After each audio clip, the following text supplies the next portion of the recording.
Assalamualaikum warahmatullahi wabarakatuh. Perkenalkan, nama saya Resa Silvi Agustina dengan NPM 181000284, kelas B, perbandingan hukum perdata. Di sini saya akan memaparkan artikel yang saya buat, yaitu dengan judul Berakhirnya Penawaran Overlaps Studi Komparasi Sistem Common Law System dengan Sistem Hukum Indonesia.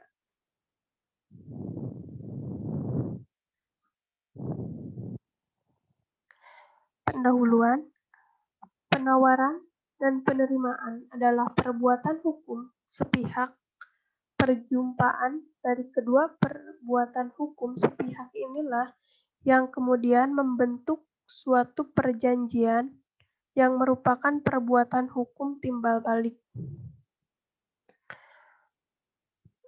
Menurut Arthur S. Harkam dan Carol Esser dalam bukunya Verbintenissenrecht Allgemein der Overeenkomsten, sebagaimana dikutip oleh Herlin Budiono, yaitu sebenarnya penawaran adalah usulan yang disampaikan kepada pihak lainnya untuk membuat suatu perjanjian, dan ketika usulan tersebut diterima, akan timbul dan terbentuk perjanjian.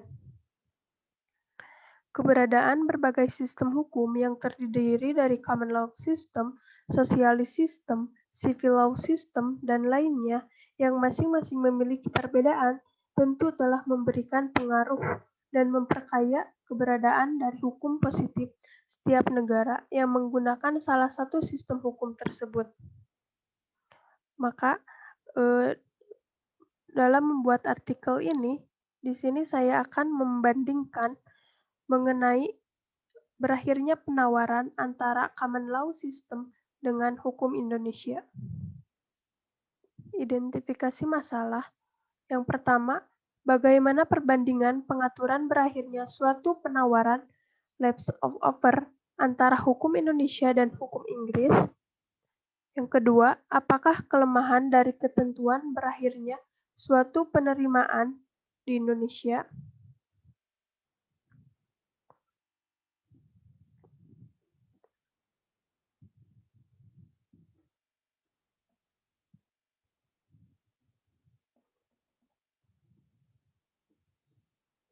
Pembahasan. Yang pertama, perbandingan pengaturan berakhirnya suatu penawaran antara hukum Indonesia dan hukum Inggris. Menurut common law system atau hukum Inggris, dalam hukum Inggris suatu kontrak terbentuk melalui proses offer dan acceptance. Membahas hukum kontrak Inggris berarti bicara tentang common law di Inggris, artinya sebagian besar aturan-aturan dari prinsip-prinsip hukum kontrak berasal dari case law dan penerapan doktrin presiden. Menurut hukum Inggris, hukum kontrak merupakan bagian dari hukum perdata.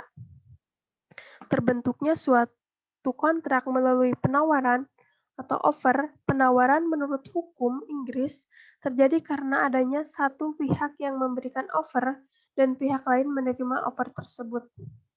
Dalam hukum Inggris, seseorang yang memberikan offer dalam kontrak unilateral setuju untuk terikat jika pihak offeree melakukan suatu perbuatan tertentu, bukan bila offeree berjanji melakukan suatu perbuatan tertentu. Kontrak seperti ini disebut unilateral sepihak karena hanya salah satu pihak saja atau offerer yang memberikan janjinya. Jadi di sini offerer tidak bisa menolak offeree tidak bisa menolak penawaran. Jadi offeree itu tidak dengan perjanjian, tapi harus dengan faktanya untuk melakukan suatu penawaran itu. Kemudian, berakhirnya offer atau termination of offer menurut hukum Inggris common law system.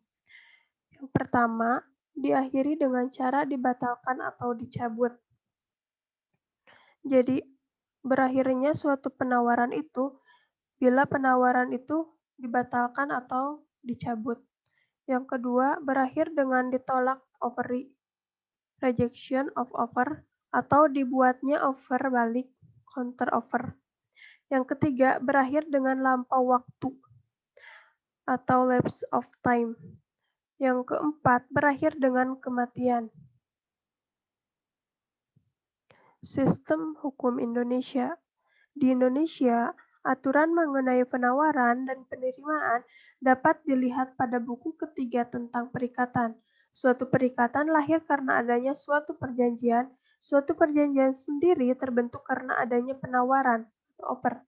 Sehingga di Indonesia, penawaran offer pengaturannya sama dengan suatu perjanjian. Perjanjian sendiri diatur di dalam pasal 1313, 1314 KUH Perdata. Penawaran dan penerimaan dalam hukum perjanjian di Indonesia sangat penting. Hal ini dikarenakan penawaran dan penerimaan sangat berhubungan dengan salah satu syarat sahnya perjanjian yang terdapat di dalam pasal 1320 KUH Perdata, di mana yang pertama adanya kecakapan, kesepakatan,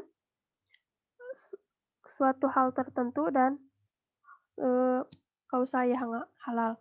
Di sini dari keempat syarat tersebut, syarat sepakat merupakan kehendak, hal yang paling penting dalam pembuatan perjanjian, sebab secara umum tidak terlalu diperlukan bentuk format agar perjanjian itu mengikat secara hukum, kecuali hukum menentukan secara khusus yang juga memerlukan ketentuan lain, seperti pendirian sebuah perseroan terbatas yang harus dengan akta notaris. Penawaran adalah eksepsi dari keinginan untuk membuat perjanjian dan akan mengikat setelah penawaran diterima. Berakhirnya penawaran dalam hukum Indonesia. Berakhirnya penawaran dalam hukum Indonesia ini diatur dalam berakhirnya perjanjian di Indonesia. Yaitu yang pertama, karena tujuan perjanjian sudah tercapai. Kedua, dengan persetujuan kedua belah pihak sesuai dengan pasal 1338 ayat 2 KUH Perdata. Yang ketiga, karena ketentuan undang-undang, misalnya pasal 1601 KUH Perdata tentang perbuatan jika si buruh meninggal, maka perjanjian perburuhan menjadi hapus. Yang keempat, karena ditentukan oleh para pihak mengenai perjanjian dengan jangka waktu tertentu. Yang kelima, karena keputusan hakim. Dan yang keenam, karena diputuskan oleh salah satu pihak, yaitu jika salah satu pihak tidak melakukan prestasi, maka pihak lainnya tidak wajib melakukan prestasi. Yang pembahasan kedua, bagaimana kelemahan dari ketentuan berakhirnya suatu penawaran atau lapse of offer di Indonesia. KUH Perdata mendefinisikan perjanjian tidak jelas karena setiap perbuatan disebut dengan perjanjian. Juga dalam KUH Perdata tidak tampak unsur konsensualisme, hanya mengikuti diri serta bersifat dualisme.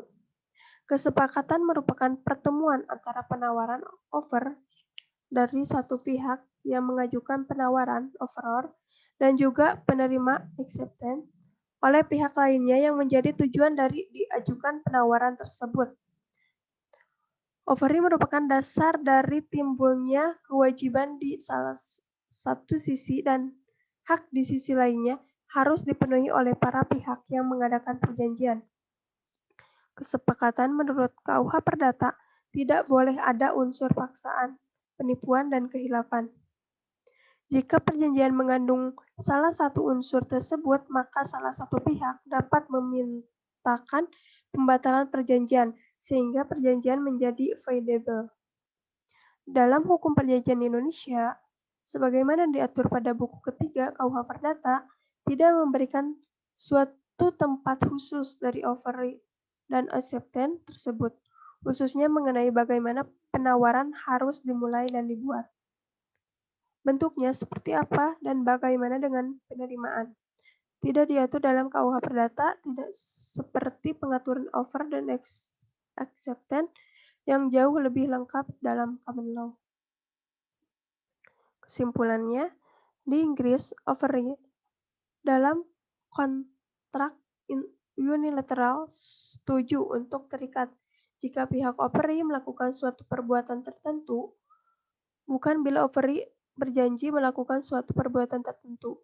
Kontrak seperti ini disebut unilateral sepihak karena hanya salah satu pihak saja, yaitu offeror, yang memberikan janji.